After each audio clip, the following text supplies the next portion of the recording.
Ryan, you're very welcome to the ScaleX Insider podcast. I'm really delighted and thrilled to be speaking with you today. Thank you guys for having me. I've already learned a lot pre-recording, so I feel pretty good about what we're about to talk about. So thank you guys. Brilliant. Looking forward to it.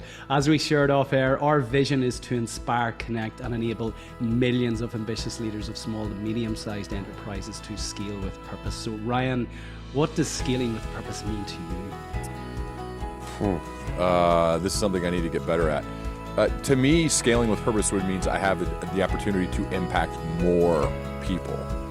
I'm sure you can identify with this, but receiving an email from a farmer in Southern Illinois who tells me that my podcast is the topic of conversation at the dinner table with him and his family is what impact is all about.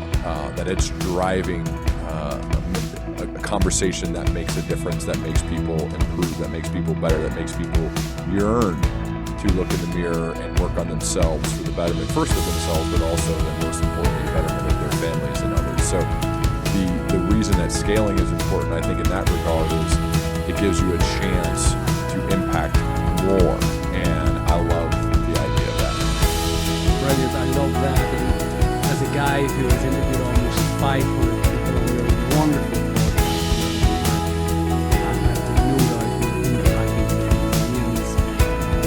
interested to share a little bit of that journey with the listeners. So how does a former quarterback get to the point where he's hosting the top shows globally in the pursuit of excellence and become Thank you.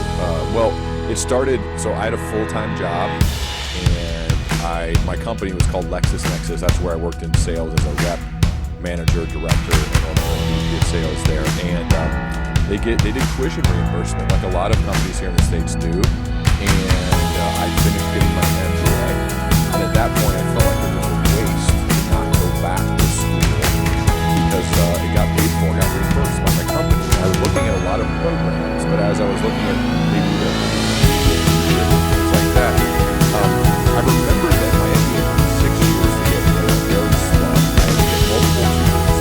I really struggled, and I only enjoyed college because I didn't even take my classes. They'd say, here's the curriculum to get your MBA, and take all these classes. Teachers, you don't even pick anything. You say, you give you this piece of paper, this certification called your MBA, your Master's of Business Administration. Well, I just didn't love that element to it. I was more curious about, like, could I create my own form of leadership PhD program? Now, I wouldn't get the certification of the PhD, but I would be following my genuine intellectual curiosity, and I would be choosing my professors if I created my own show in this regard. So I was a big podcast listener at the time. This is a little bit before podcasts have kind of had their moment or having their moment right now. I'd done tons of interviews as a leader in the business world because I was either hiring for my own team or helping others hire for their teams as we were in a growth mode for the bulk of my time there.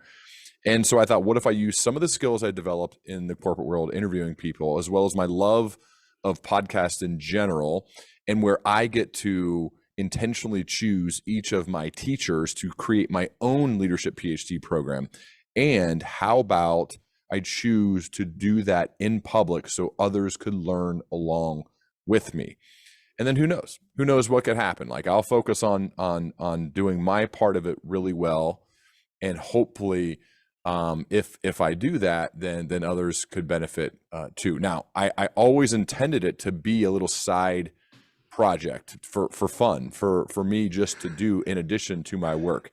But sometimes the market tells you the truth. Oftentimes it does. And so I got a lot of requests for kind of consulting engagements to work with leadership teams, keynote speaking, podcast advertising, as you know, how that goes. So all these things started coming up to where the market had told me, I think it could sustain me to leave that corporate America job and do this full time. And that's what I elected to do in the late 2017. And so it's been now about 5 years since I've done that. And fortunately, the business it's gone well. Well done, you. I mentioned you've interviewed almost 500 people. You're an exemplar of what you write about in terms of showing up, having that focus and discipline. You know, way before podcasts were popular, you were putting out content consistently. But before we get into that, I'm going to put you on the spot here, and you're not allowed to say, oh, they're like, you're going to ask me to choose one of my children here. If you had only 3 guests that you could bring back, who would those be and why? What did you learn from those 3 that impacted you the most? You know, this is impossible. It's 490 plus of them. Kat Cole would be my first choice. I've had her on twice. The first time was episode 78. Audio was terrible. Didn't matter. My questions, I was still a novice. But she's the most precise communicator I've ever spoken with and has lived an amazing life, even though she's young. I would say Kat really, so many of the things I think about leadership, of courage and confidence mixed with curiosity and humility, this never arrived mindset. Whereas there's rarely a person I meet that has this great combination of such confidence, like this gravitas. I did an in-person live show with her in front of 200 people, and like she just commands the space she occupies in a way that it's hard to imagine. She's not overly tall or anything like that. Just the way that she thinks and views the world and is able to communicate that. Kat's probably my first choice.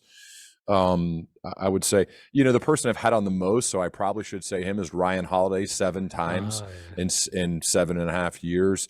There's a reason for that. I think we have dynamic conversations. I learn a lot both from his books as well as when we record. He's also quite helpful when we're not recording. He helped me immensely with my first book proposal. I don't know if I would have sold it without him.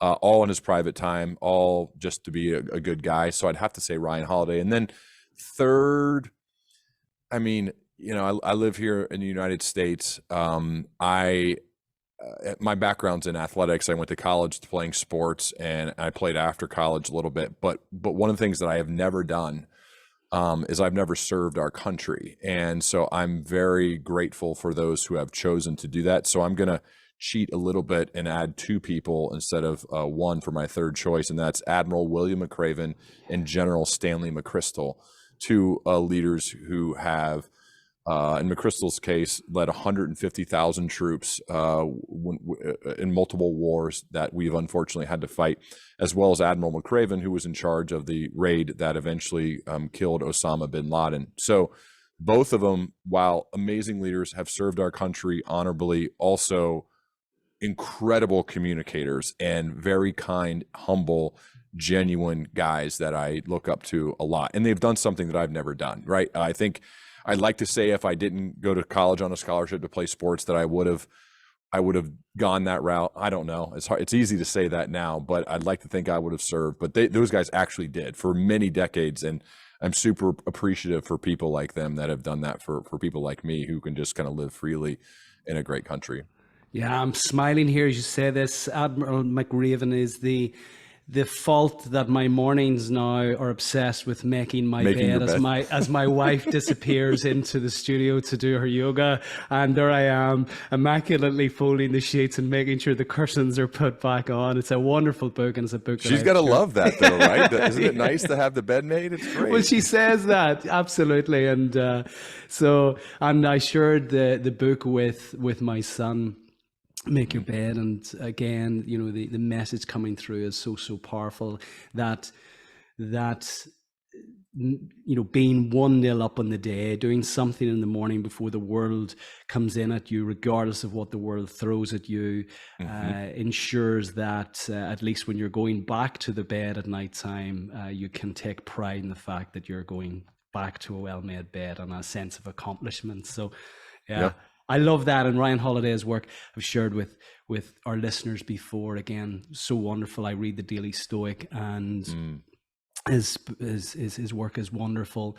What I've picked out of that is the power of communication, a level of service, humility, that being selfless in your leadership. So, really, really powerful. Thanks for that, Ryan. People have avoided that question in the past, but I really, really appreciate that. I'm going to turn your own material back on you and ask you a question that you pose to your own guests. What is something our listeners should know about you that I can't find on the internet? I've been to over 60 Dave Matthews Band concerts in my life. Wow. That's a lot. I don't think I write a lot about it. I get made fun of for the ones who eventually learn that. I don't care. I think I love live music. I grew up loving that band starting in middle school.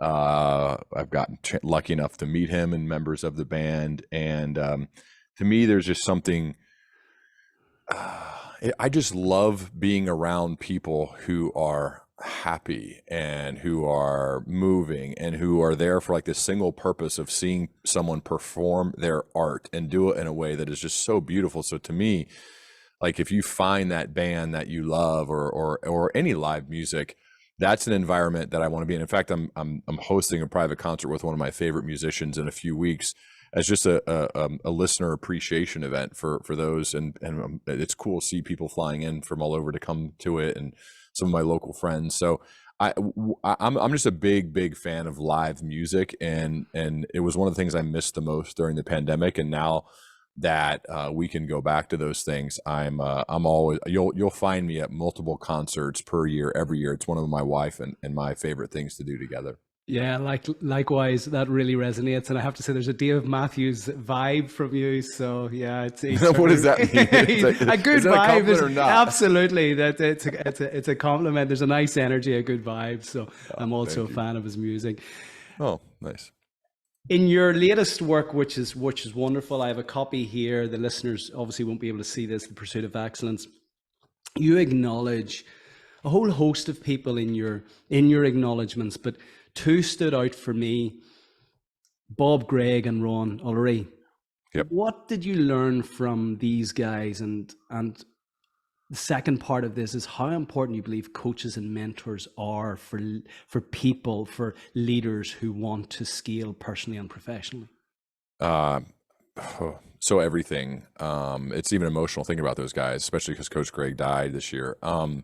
I think I didn't really know what it meant to be a hard worker until I met them. I met them when I was the spring of my 8th grade year, and they asked me, Coach Gregg said, I want you to work out with us over the summer, leading up to your freshman year in high school, meaning with us, meaning the varsity team. So I don't know how it is, but in the States, there's freshman, sophomore, junior, senior, and there's a freshman team and a junior varsity team and then the varsity team. And at Centerville, which is a huge school where I went, Division I in Ohio, which is big time football. Most freshmen play on the freshman team. Most sophomores play on the JV, the junior varsity team. And then juniors and seniors typically make up the varsity team. And so when he asked me to practice with them, I thought, this is amazing just to be around those guys. And so eventually, though, I was able to do well enough to start as a freshman on the varsity team. And I think it was them that taught me about work ethic, preparation, resilience, responding to adversity, I built up so much confidence because I had been pushed so hard and I'd proven to myself that I could do it. And I think confidence needs evidence. You have to prove to yourself that you can consistently do hard things so that when the next hard thing comes, whatever it may be, and I don't know what that is, we can't predict that, but you can think to yourself, I've done hard stuff before, I can do this. And so when the lights got really bright on Friday nights and there are tens of thousands of people to watch two high schools go to battle on the football field, I felt very confident because of those two guys, because of how they taught me to work, and then my teammates as well. And that's why I'm just a big proponent of team sports. And you asked about coaching. I'm a massive proponent of coaching because I know that excellent coaches can lift you to levels that you did not think you were capable of. Having a belief in somebody is one of the most powerful things in the world. This is why I encourage people to tell others when you believe in them, to tell others when you are impressed by what they do, because you may not realize the power of those words. And especially when you're in a powerful position, use that power for good. Pour into people who maybe aren't sure if they're good enough, or maybe don't have the confidence yet. You have the power to help them gain that. And on top of that, they're there to hold you accountable to a standard that maybe is higher than you had set for yourself. And so it lifts your standards that you then create for yourself, not only when you're with them, but for the rest of your life. And that's why, like, I'm so close to those guys and Coach Ollery, who I still see on a regular basis, and just say, you know, thank you, like, every time I see him. And like, it's cool to have these conversations about how we view the world and how we push ourselves and attention to detail, and like all these things that now are a big part of who I am. It started that 8th grade year in the spring when they asked me, when they showed belief in me, and then they said, hey, you've had a great leading up to my very first game. I was 14 years old as a freshman, and they say, you've had a great run of practice. We believe in you. We're going to put you in the game. And ultimately, I contributed and helped us win that first game my freshman season. So I think that I could speak for an hour about them, but that's kind of the gist of how I feel about both of them, as well as coaching in general. Yeah, I love that. Confidence needs evidence, and Yep. and we all need that belief shown on us. And you have a lovely conclusion to your book, and it's the exercise, I believe. Can you share with the listeners what that exercise actually is, Ryan? So I think when you're trying to get to know somebody, I just like to like understand what they're all about. And so there's this exercise that my friend Brooke Cups runs with his leadership class that he teaches, and it's just called This I Believe, and it's essentially a 2 to 4 minute video. You first write your script, and it starts with this I believe, and it ends with this I believe, and in between you write everything that you believe. And after you write it should be based on your core values and the actions and behaviors that go along with your core values. But then after you write your script and you're comfortable with where it's at, you record yourself speaking it into some sort of recording device, and then you create a video from that with pictures and videos over top of it. My video is on YouTube. You can see it, my This I Believe. And when I give this assignment to people that I work with, sometimes you get eyes rolling, or sometimes people are like, that sounds like a lot of work. But when you actually do it and you get the end result, I've never seen somebody that's not happy. They're really glad they have it. And then if someone's trying to get to know them, you could text them this video. You could email it to them. If you're going for a job, hey, this is what I believe.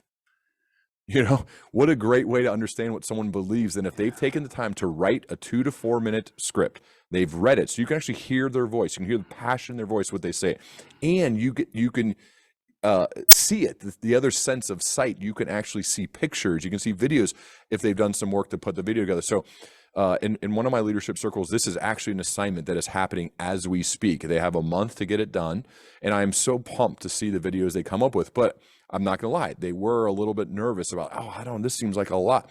It is a lot, but most of the things that are great in your life are preceded by hard work. Doing this by getting the thoughts out of your mind onto the page, and then editing it so that you're comfortable with it, then doing the reading, then adding the pictures and the videos to it, and creating your This I Believe video. You'll be so glad you did. So I'm happy to share all of it in writing with you if you want, so you can share in your show notes with your listeners. But to me, I love this exercise, and it wasn't easy for me to do it either. It took me multiple rewrites and edits and re-recordings, and then shifting pictures and videos around. But now it's at a place where I'm happy. I'll probably redo it in a year or so too, as we all evolve and update. But I'm glad that it's there, and when you watch it, you'll get a great understanding of what I believe. Yeah, I loved reading yours, and please send me that. We'll put it into the show notes, and also the link to your YouTube video as well. I'm just curious, what do you see happening to people, after that initial resistance, the rolling of the eyes, the why do we have to do this? On the other side of that, what does this person look like who goes through that exercise? How do they typically change, Ryan? So writing creates clarity of thought. So every leader should have a writing practice. Now, you don't have to publish the writing. It's great if you do. I think it's awesome if you publish and share your writing. But the purpose of pretty much all the exercises I do with the people I work with is I force them on a regular basis to get the thoughts out of their mind onto the page. Before every learning leader circle meeting that I run, these are paid mastermind groups, before every one, there is a series of prompts based on a specific theme for whatever the meeting's about that week. And the prompts will force them to answer those questions. And then we talk about them when we meet on Zoom or in person, depending on which meeting it is. And so that exercise takes that to a whole nother level. You're getting it out of your mind onto the page. You're actually reading it. And I don't know, for anyone who's written a book and done the audio where you read it into a microphone with all the audio team sitting in there listening to you do it, you learn a lot about your writing when you read it aloud. So I encourage everybody to read your writing aloud. You'll edit so much through that point as well. So you're writing it, then you're reading it aloud, then you have to match the visual imagery to go along with that. And through that process, you'll get very clear on what you believe. You'll get very clear on what you think. And I think excellent leaders must be clear. They must have a clear understanding of what they're about, what they believe, the vision for what they want. And if you don't do the hard work, they won't have that. You'll see, you've probably interviewed people like this. I know I have, where it was obvious that even though maybe they had done well at something, but it was obvious that they had not done the work on themselves to actually understand what they believe. They kind of stutter and stammer, and then they just make stuff up for each answer. You can tell that they haven't really thought about it before you asking, versus the ones who you can tell they've thought deeply about this. Maybe not the exact question you're asking, but around the same lines. And so they're not certain of themselves, as if they're never going to change their mind, because I think we all should be rethinking what we believe. But you can tell they've done the work to think about that. Those are the types of leaders that I want to work with. Those are the ones that I'd want to hire. And the people that I work with, I want them, because part of what I'm trying to help them do is to build an amazing career for themselves. Well, then they gotta be one of those leaders that people want to be around, that people want to hire, that people want to promote. And so I try to help them do that. Oh, there's so much in that, Ryan. It really resonates. There's a couple of points there with Cameron Hurl's work. We interviewed him in a number of the earlier seasons on vivid vision and taking time to craft your vivid vision for the future 3 years out with great pixelation on 4 or 5 pages in your own language to really crystallize that clarity, or to get that clarity of thought on paper. And I recently interviewed Carmine Gallo, who you'll be aware of, who wrote the Talk Like TED books and is about to release a new book to examine and explore the communication traits of Jeff Bezos. And actually, Jeff Bezos encourages his senior leadership team to write, as you have proposed here as well and advocated to our listeners. And I was speaking with a group this morning, and the third principle of our ScaleX framework is people. And there's been a lot of talk around the Great Resignation, but as I always say, those people haven't gone away anywhere. They still exist. They're there to be inspired, and you can only inspire them to follow you or to want to support you in the attainment of your vision if actually you've clarified your thought, if you've clarified your vision and you've put it out there publicly. So I love that. So let's get into your wonderful book, your second book, The Pursuit of Excellence. I've really enjoyed this. Now, as I said, I'd love to do a little mini masterclass. You open out and you have a nice structure. I like a book with structure. You have 3 sections: the build, the fuel, and the chase. Can you share with us, Ryan, what you mean by those, and then we'll dig into each of them? Yeah, I think we workshop those words a lot, so I'm always evolving on them. But I think we need to kind of be in those modes almost every day. So we need to be working on the build of what we're doing. A build of ourselves primarily is what this is focused on. This is a book. So my first book was called Welcome to Management, and the 3 sections are lead yourself, build your team, lead your team. This whole book is about leading yourself. And so the build is really about this kind of mindset of always be working on building yourself. The fuel is kind of where you gain and drive inspiration from. The chase is that never ending, never arrived, always becoming mindset as well. And so that's how we work to, I say we, because when I write this, I send my work to a number of editors to help me always workshop the titling of things as well as the actual editing and creation of the stories. So I feel like book writing, for me at least, is a team process, even though there's a big portion of it that is lonely with me by myself. But then sharing, I don't know about you, but maybe this could be helpful with scaling. So this is just a off-topic thought, but it might apply here. I get a lot of energy and inspiration from putting my work out and then having someone else make it better. Yeah. So this is particularly happens with books, a little bit with podcasts, with editing, but for the most part with books or even keynote presentations, where then they could give me feedback and I could take stuff out and put new stuff in. Do you feel that way? Like, to me, that's a big part of this. And I know it doesn't address your question, but I think it's an interesting thing to talk about, of this idea of putting yourself out, surrounding yourself with great people who then they criticize you a bit and they cut stuff, right? Or they tell you like, hey, this is not working.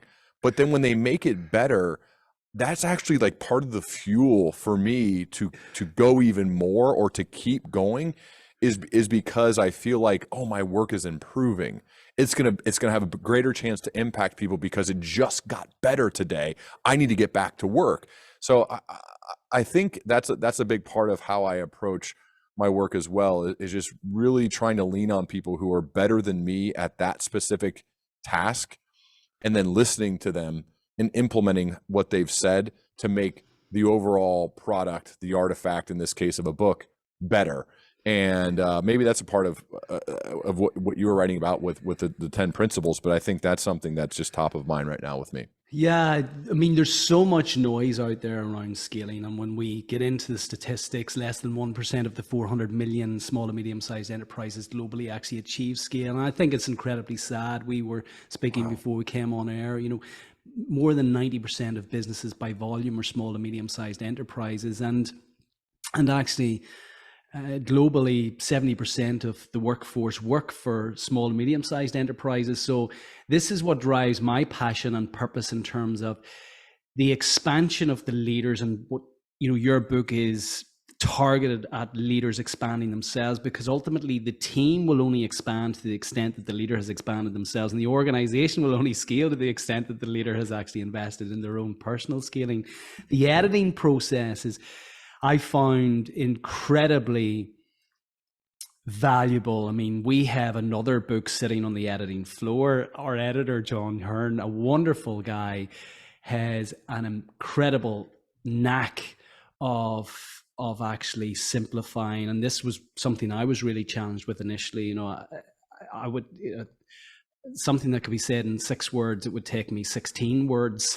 And and I think leaders feel that they must be very eloquent in their language, very colorful, very expansive in their language. And again, resonates with the conversation with Carmine Gallo, and especially the lessons that he's learned from Jeff Bezos. Your communication should be so succinct and so simple that it can be understood by a 9-year-old. And I feel, the whole essence of what we're doing is getting through to people that simple scales, complex feels, and that complexity starts in your own head. If you cannot distill something down so that your granny can understand what it is that you're trying to achieve, then I feel it's back to the drawing board. What's your thoughts on that, Ryan? Yeah, I agree. I noticed my first drafts are adverby. They are way too long. And so I get a lot of pleasure out of cutting them to the essence. I study stand-up comedians a lot, especially the really good ones. And it's so cool to see, and a lot of Jerry Seinfeld's work, he writes a lot about this, about the crafting of a joke and how they whittle it down to the smallest number of words. This phrase, the economy of words. I think I'm working on this as a speaker, and I'm not there yet, not even close actually, but writing, I feel like I get a little bit better each day of trying to whittle it down to its essence, as well as taking the complex and making it simple. Every once in a while I meet someone who they take the simple and make it complex in order to sound smart, when ultimately the most intelligent people in the world take the most complex ideas and they share it in a way that, as you said, that my 8-year-old daughter could understand. And I think that's the ultimate sign of intelligence. And it's hard. It's really hard to do that. But that's also something I'm striving for. It's not dumbing it down, it's simplifying it and using language that is understandable for even those who are far, far younger than us. Yeah, completely. And I love, and we quote it in the book, the quote from Einstein: everything in life should be made as simple as possible, but Yes. not simpler such that it loses its essence. So on that basis, I mean, you, again, our editor said every word must fight for its place. You have packed this with the words of the almost 500 leaders who you've interviewed, some of the best brains on the planet. You start off with outlining the importance of having a purpose mindset. And interestingly, the first two principles of our ScaleX framework, the first is psyche and the second is purpose. And you've brought those together. What do you mean by having a purpose mindset, and why is that so important that you started your book with it? I think it's part of like, what are you doing? Why are you doing it? Are we just haphazardly wandering around through life hoping for the best? I mean, I hope not. Or are we showing up just waiting to get to the happy hour on Friday to get through? Which, again, like, I know those people exist. I get it. I don't think they would like this book. Those types. And I'm not saying there's anything wrong with that. I just don't think that's not how I personally want to live. And I don't think people who have that mindset would be attracted to this type of work. To me, it's about having a distinct reason, a why, a purpose behind what you're doing, and being mindful of that every single day. And that has to kind of be the fuel for you to do it. Especially, like, I think everybody can work when it's easy. Everybody can work when you feel good. Everybody can do it when all the conditions are perfect. But I also learned this in sports too. The real ones, though, I think step up when it's really tough, when they don't feel well, when the conditions are bad, when adversity has struck. Those are the ones who can keep going in the midst of all of those tough aspects of it. And usually it stems from there's a why, there's a purpose. And that purpose is stronger than whatever forces are coming at you to say, hey, you should just do nothing, or you should just not work. To me, I think you have to be otherworldly talented to only work when you feel like it. And that is not me, right? There are some people that probably have that talent and can only work when they feel good or when they feel like it. It's just the overwhelming majority of people, me in that group, are not talented enough to do that. So what can we do? We can get up and work. We can get up and get after it every day. And we have a strong reason, a strong purpose behind why we do that. And I think that's something that's worth taking the time to understand within yourself. And if you haven't done that, that's okay. But now is probably a good time to do that. Yeah. Leads nicely on to something you tease out in the book, is the importance of focus, and aligned with focus is having real discipline. Yeah. Tell me about that in terms of the importance of that and the importance of focus and discipline in the context of leading self to scaling performance.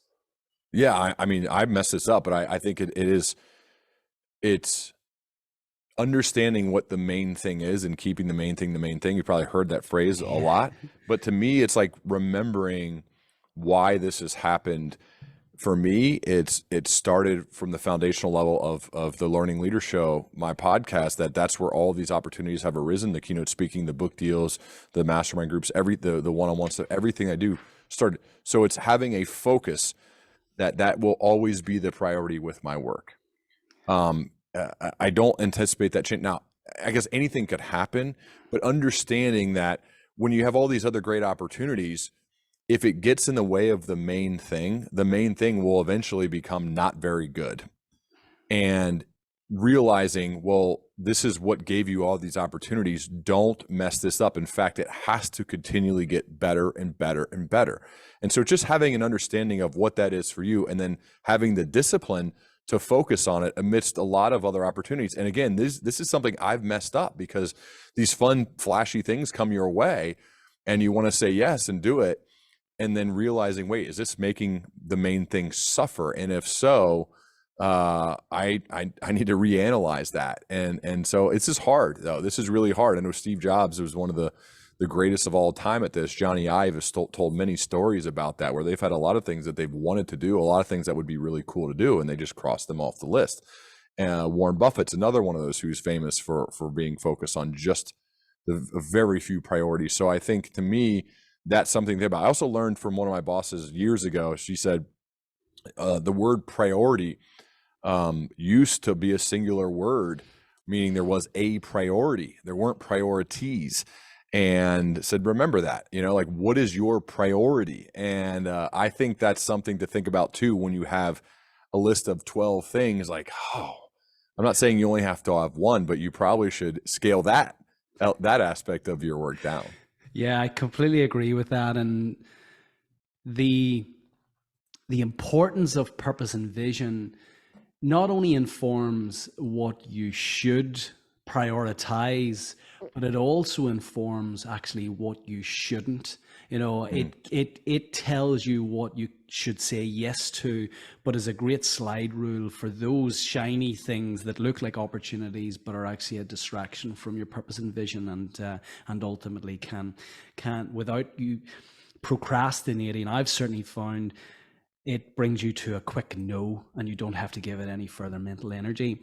Lack of ambition is cited as the single greatest impediment as to why leaders of small and medium-sized enterprises don't scale. Now, lack of ambition is an eloquent way of saying, I don't want to face any further resistance in this journey. I'm just going to stop here. Resistance is the third leg of the stool in your build component. Can you share with the listeners what we should do when we face that resistance? How we overcome it? Yeah, one of my core values is consistency. I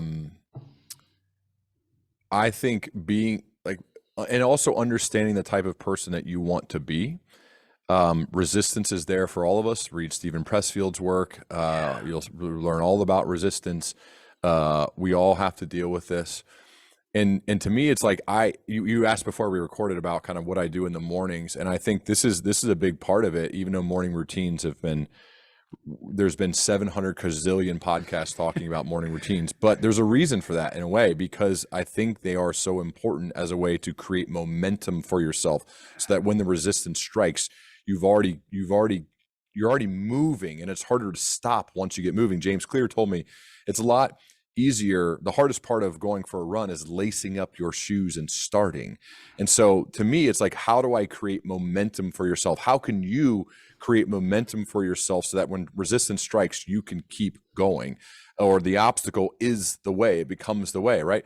And so I think that's why it's critical to get each day. This is a 7-day-a-week thing for me, that I shared when we were talking about those morning routines of this is how it needs to get started. To me, I need to physically punish myself in the gym, run, sprint, lift heavy weights. Like, that mentally gets me in the mode of like, I'm going to fight through resistance. Like, when you're lifting weights, you literally are fighting through resistance, physical resistance. It like trains your mind that this is what we do. This is a type of person that I am, so that when it comes up, you don't say, I'm just going to be lazy, or I'm just going to watch TV. I mean, every once in a while, we all need to take a nap. Every once in a while, we all do need to rest. Like, rest is a big deal. That's not what I'm talking about here. I'm talking about when the resistance strikes, or writer's block, or whatever. It's I think having the mindset, like, this is normal for me. It's just normal to have resistance. And when I have resistance, I lift the weight, or I push through it, or I side stitch from sprinting. Okay, well, I'm going to sprint again. I got to run through that. And to me, I think it just becomes a way of being. It's like when you're in the airport. I don't know how they are in your airports, but if there's an option for riding up an escalator or walking up the stairs, Be the type of person who walks up the stairs. Michael Easter writes about this in the Comfort Crisis, and we recorded, create a mindset of like, I just choose to do the harder thing so that when the hard thing comes at me, I'm better prepared to handle it. That's what I think about when I hear the word resistance. Is I'm always in a way training myself to deal with it, because I don't know what it's going to be. I just know that it will happen, and I have to be prepared to deal with it when it does. And if I don't, I'm not going to be able to do any of the stuff that I've done. Yeah, I love that, and yeah, look, we're both aligned in relation to the importance of morning routines. I'm a big believer, big fan of the morning rituals. Win the morning, win the day. Lifting weights is a great metaphor, and the resistance that we feel when we lift weights is a great metaphor for achieving scaling. Ultimately, your muscles will not grow if you don't feel any resistance. Yep. And similarly, your business will not grow if you're not feeling any resistance as a leader. The important point there is to move beyond that. And as you're speaking, I'm thinking of something you said earlier in terms of confidence needs evidence, and if you can just do the next minimum viable thing to keep momentum going, as James Clear had mentioned, just put your trainers on. If that's the only thing you can do, at least you've signaled that actually you haven't given in. So much in that. Let's move on to the fuel, the importance of understanding what lights you up. Share with the listeners what you mean by that, Ryan. I think it's hard to be truly excellent at something if you're not deeply curious about it. If it's not, I can be really good at a job that I don't love. I can be really good at a job that I don't think about when I go home, or think about when I go to bed, or when I wake up. But to be truly excellent, I think it's really tough to do that if you don't have a deep passion and curiosity for it. Doesn't mean you have to follow your passion. That advice is rough. I think you can develop love for something that wasn't initially a love. Like a sales job I had, I developed a love and a passion for it after I understood how to get good at it. And then it became the thing I thought about when I went to bed or when I woke up in the morning. And so to me, it's like figuring out what that is. We aren't all lucky enough, I think, to have it be in this great alignment like it seems like you have. Like I'm kind of getting there of being able to have deep, long form conversations with someone, publish those conversations, and that enable you to have a business. But the fact is that took a lot of work and a lot of time and a lot of effort and understanding and reflection to get to that point. So the what lights you up section is just about like what is just such a burning thing in you that you think about during your free time, you think about when you lay down to go to sleep, you think about when you wake up, like what is that? Even if it isn't your job or your profession or your business, I would hope you would chase that. I would hope you would do that. You would find a way, side hustle, whatever it may be, or just a hobby. I think if you have that in your life and you're chasing that, even if it isn't your job, you will be better as a husband, in my case, as a dad, and better at work if you can find a way to do that. And to me, that's what lights you up is all about, is like finding what that thing is and then pursuing it, chasing it, going after it. You'll be a more excitable person. You'll be a more energetic person. You'll be a more passionate person. And isn't that the type of person that you want to hang out with? Like, to me, I think about that I want to be the type of person that my wife, Miranda, wants to hang out with. And she does too, for me. But to do that, we have to do things individually in our lives that make us want that type of person. Like the old adage of how to get a great wife, deserve one. And so I'm regularly thinking about how I deserve that and how I earn that each day, whether it's with her and then with others who are going to be attracted to my work or to me to have friends, because I think friends are super important. So to me, I just think about that a lot. And if I'm not chasing aggressively what lights me up, I'm not a very fun person to hang out with. And so I know that. And so I have to be doing that on a regular basis, because I think connection and socially being there with others, especially the people you love the most, that's what life's all about. So I want to be in a good position to have those good relationships. Yeah, you've said something there. You know, how do you get a good wife?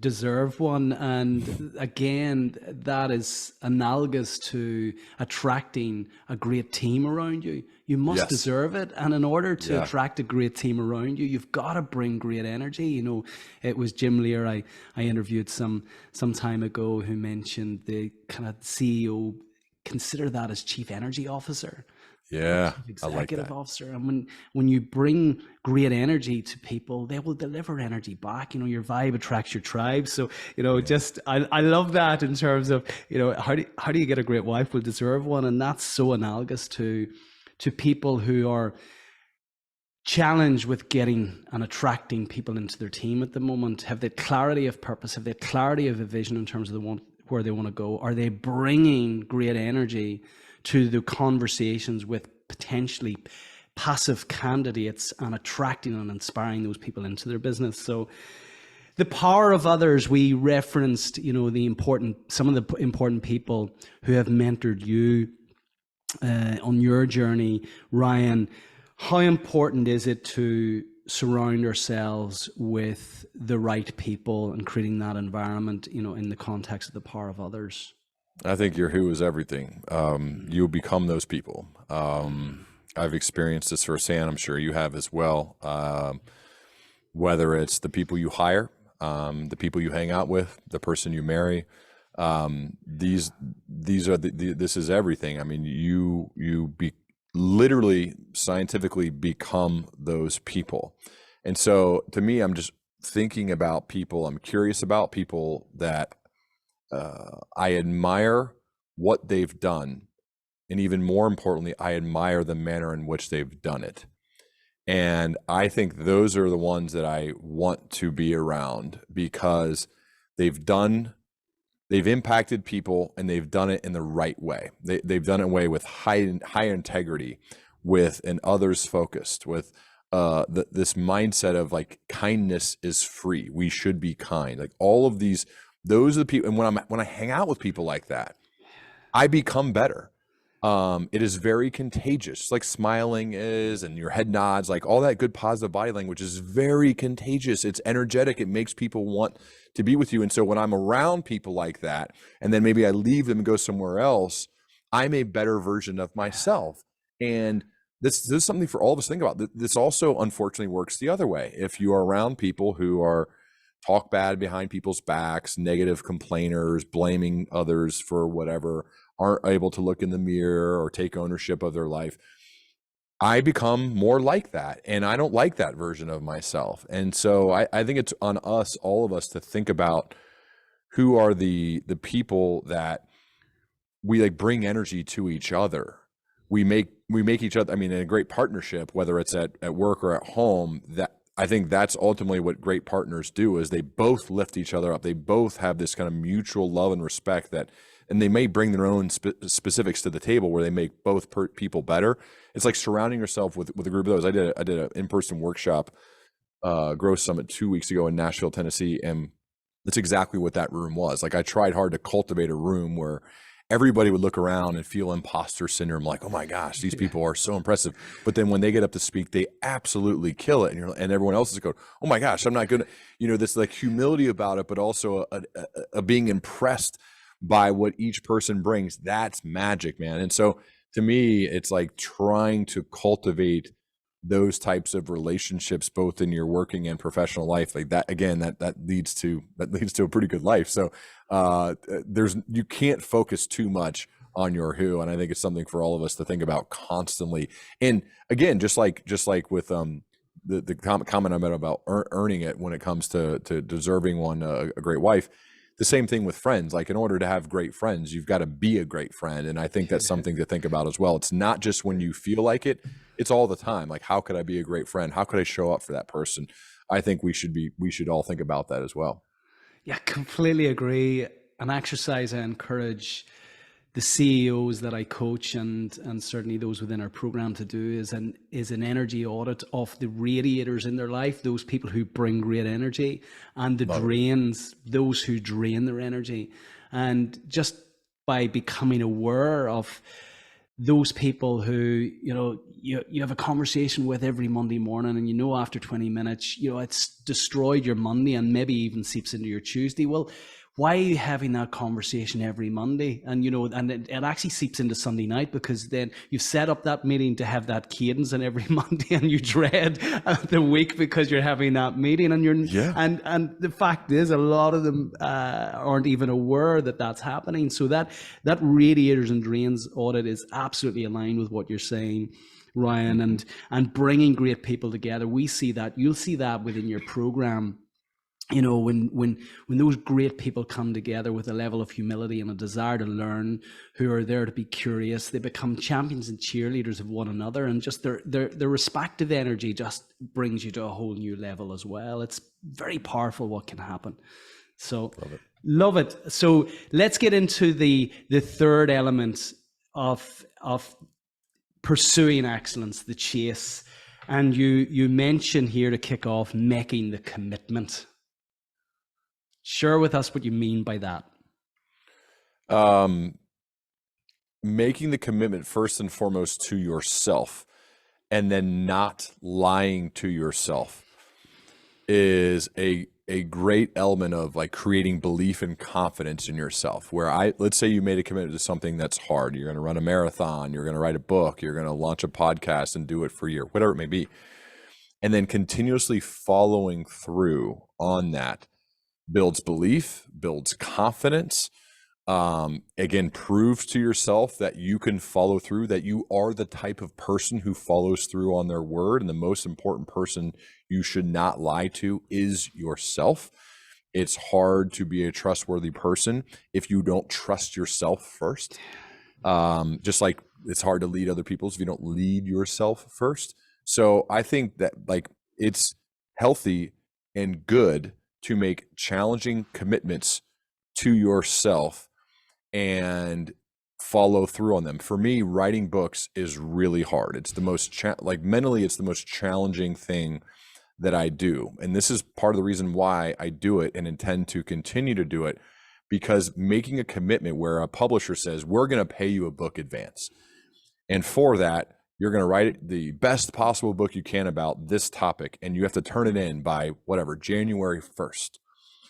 And it's got to be ready to roll. Like, we're going to edit it, obviously, but like that is making a commitment that is way outside of my current zone of competency. I am not intelligent enough to write that book right now. But if I keep showing up every day and make the commitment to myself, and I eventually accomplish that, that provides me with a great sense of belief in myself as well as confidence.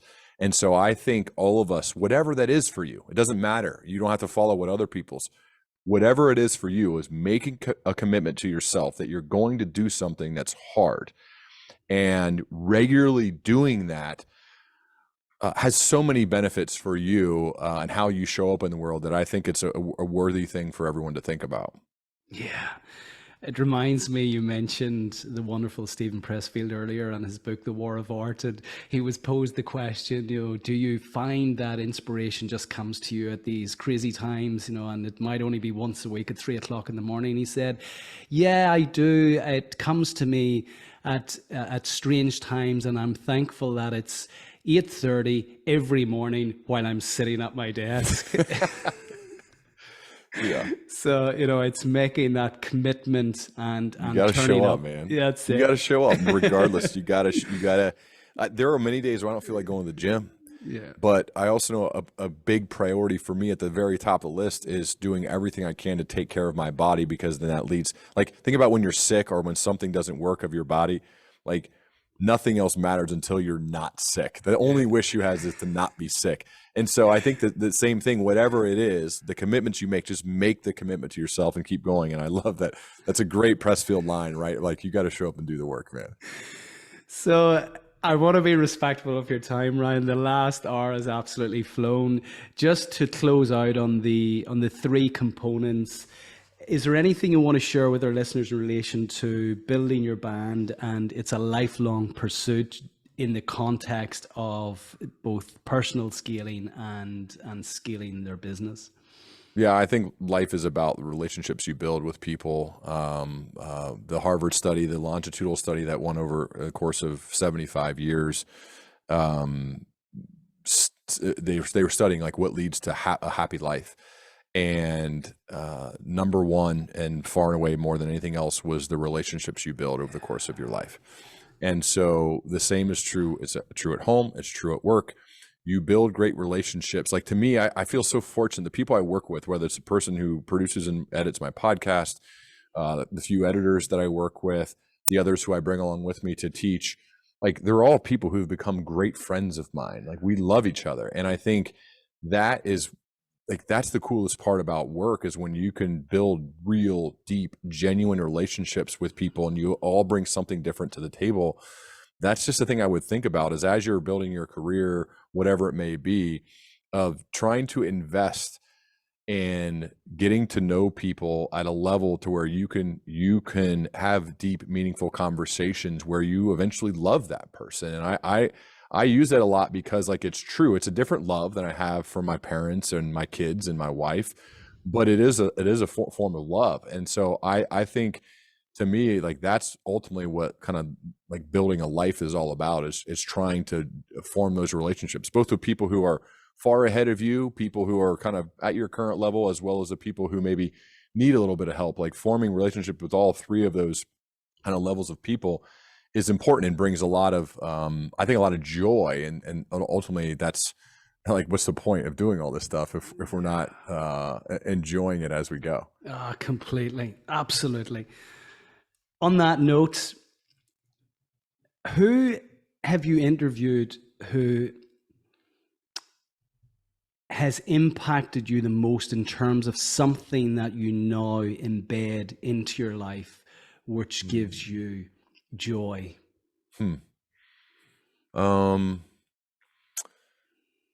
I think about perspective a lot. I interviewed Haben Girma, someone that a lot of people probably haven't heard of. Haben was the first Harvard Law School graduate who was both deaf and blind. So deaf, blind. When I would speak, when we recorded, she had a machine set up to her computer that would immediately translate my words into Braille. She would read it with her hands and then had this beautiful voice and would share back her response to me. Now, and she had really trained, she'd given a TED talk, she'd met with President Obama. She had trained somehow how to become a beautiful speaker, even though she couldn't hear, and she also couldn't see. And to me, she never complained about that. In fact, her job as a lawyer, as an advocate for people with disabilities, but she didn't want like anyone to feel sorry for her. In fact, she hated that feeling. So it's not about that. It's just gaining perspective. And I think it's useful for all of us to have conversations with people who have completely different life experiences than us. It helps us understand how they view the world. And I think if we all spent more time talking to people who are wildly different than us, who had wildly different life experiences than us, you would be more reasonable, more open-minded. And I think, especially in a world where there's a lot of divisiveness, at least where I live, or my country, like, I don't like that element of what's going on right now. And I think if you had more of those conversations, you would be less like that. You would be more reasonable, more open-minded. And so Haben, in a way, made me think of that. And that happened years ago, but I was just amazed at her beauty in that way. And I think, oh man, I need to be better about this. I need to search even more for those who have just a completely different set of life experiences than me, because it will make me probably a more reasonable person and more open-minded. I think that's a good thing. I love that. I really love that. I hadn't heard of that lady before, so yeah, I'm gonna do a little bit of research now. That's wonderful. In closing, and I always pose this question to our guests, Ryan, I would like you to share 3 timeless takeaways with our guests, with our listeners. 3 timeless takeaways. Okay. We hit a lot on your who.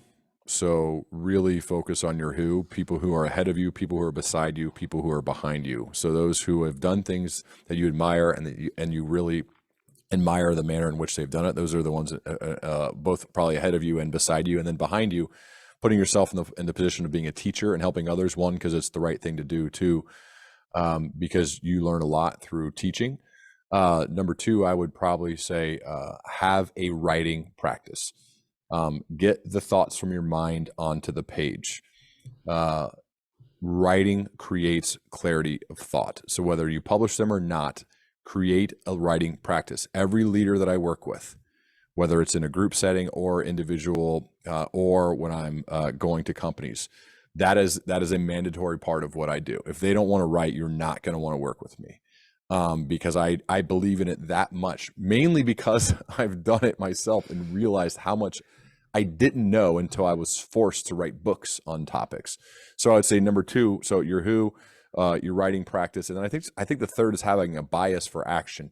I don't like to bifurcate the world, but in a world of talkers and doers, be the doer. We learn who we are in practice, not in theory. That Hermione Ibarra said that, meaning, yes, you can read books and you should. And yes, you should listen to podcasts. You should do all of that. But you also should take what you were learning and immediately put it into action. Have a mind of an experimenter, because you learn the most from doing it. When I played football, I definitely learned from watching film. I learned from practice. I learned from watching the guys in front of me. But I learned the most when I was actually on the field under the bright lights with guys coming after me, trying to get me, right? That's what I learned. And the same is true for giving keynote speeches, for leading a team meeting, for writing a book, for hosting a podcast. We learn who we are by actually doing it. So having a bias for action, meaning like in a world of what am I going to do? Well, I'm going to actually take action on whatever it is. And so I think those would be my three. Focus on your who, create a writing practice, and have a bias for action. Yeah, I think that would work. I love those. I was speaking with one of my close friends and a guy that I do a little bit of coaching work with recently, and he said, knowledge is not power. If it was, we would all be millionaires with six packs. Knowledge applied is power, which is exactly what you're saying. You know, take that bias for action. Ryan, you've mentioned that you're writing on a daily basis. So what's next for you? Is there another book in the offing? Yes, I'll continue to record for my podcast, The Learning Leader Show. I'll be writing. Always have a writing practice I do. And then the next stage is kind of putting that in a more structured artifact that will eventually become a book, I would hope. But that's the intention. And then, I don't know. I think I'll probably talk to you a little bit more as far from a scaling perspective, because that's one area that I haven't done very well. My business is pretty much wholly dependent on me. And that, as you know, it's great for what I'm doing right now. It's going well. But if you look to the future, how sustainable is that longer term? I'm not sure. Like, I think I can sustain what I'm doing right now, but if you actually want to grow and impact people, which is the reason why you scale, then it at some point you reach a ceiling, and I'm almost there. So I think that's probably, as I think about what's next, is figuring that part out, which I haven't done yet. Well, I would be absolutely delighted to share whatever I can with you. Single person dependency is a big impediment to a significant impediment to businesses not achieving scaling. So yes, you share that challenge with so many other SME leaders out there around. Be delighted to continue this discussion. You've been really wonderful today. You've offered our listeners so much value. And what I would say, I would make an appeal to our listeners. You've invested the last hour listening to Ryan. He has such an immense depth of experience. Pick up his book and just action one thing from this podcast and you'll be richer for it. So Ryan, look, I want to thank you for all of the work that you're doing. I want to acknowledge the value that you deliver week in, week out, the fact that you continue to show up. I wish you all the very best, and I look forward to keeping in touch. Thank you. Definitely. I appreciate it. Thanks for the deep level of preparation. It makes a big, big difference. And I think it's a learning for anyone listening. Like, if you're going to choose to do work like this, like do it right, and showing up overly prepared is awesome. It makes it for a great experience for the guest. And I think I would imagine a much better experience for anyone who chooses to listen. So I greatly appreciate the preparation you put into this. I know how hard that is, and it's evident that you did it. And I even saw the stuff you sent over prior, like it was like, oh, okay, we got a pro here. So I really appreciate that. I think it's worthy of acknowledgement too, because usually if you do that for something like this, the other work that you do, you approach it the same way. And I think that's that should be noted. Thank you so much. I'm a believer in how you do anything is how you do everything. And Yes. thank you for that. Absolutely. Brilliant. Thanks, Ryan. Thank you.